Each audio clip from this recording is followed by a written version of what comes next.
Hey, Adrian. Yeah. For a Better Day, I remember that making of that song so well because it was just so fucking fun to do.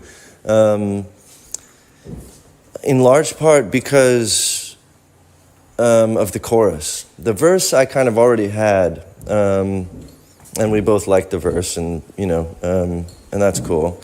And that's how writing happens, like he already has the break, and I had a verse. And then on the chorus, there were some chords that I've been messing around with, but he was really interested in trying to figure something like really nifty out, like we were on some, we felt like we were writing an Elton John song at that point, just because the melody was so sort of intricate and the piano kept moving around. And, I think for Tim and I, both being really, really focused on melody, I think that's sort of in some ways the most fun part of it, because neither him or I are like brilliant like instrumentalists. Like we don't, we're not like piano players like for real. We're not like guitar players for real. We're songwriters. And in a way that made me so comfortable because I didn't feel like, oh shit, I can't play the piano as good as this person, so we felt like, it felt like we were explorers, and we're like playing in the sandbox, and we're like, what about this? Oh, what about this shape on the piano, or this shape, or this shape, or is this the chord, or is this the chord?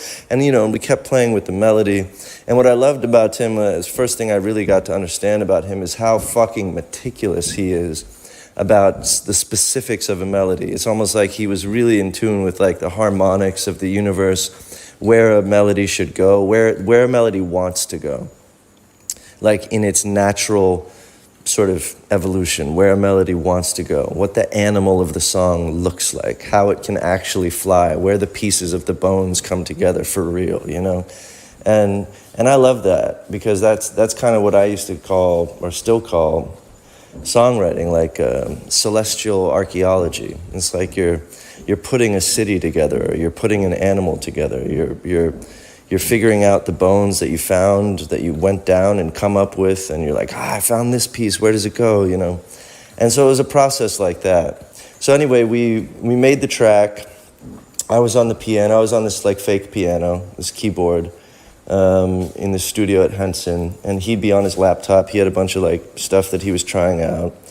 And then we laid down the track. I laid down a mumble track over it with no real words.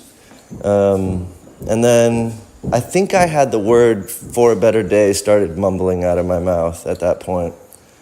But yeah, then he sent me the track. Then I'm back in New Orleans, and I start just going through lyrics and sending him stuff, and he'd have notes, and I'd send it back, and that was it. I was surprised that song actually ended up.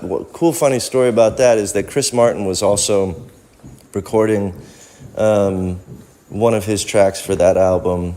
And I'd pass him in the hallways, and actually I sat at a dinner table with him like the night before, hanging out with Tim, and Tim kept telling me, I played For a Better Day for Chris, and Chris says, nah, fuck this, we have to rewrite our song now.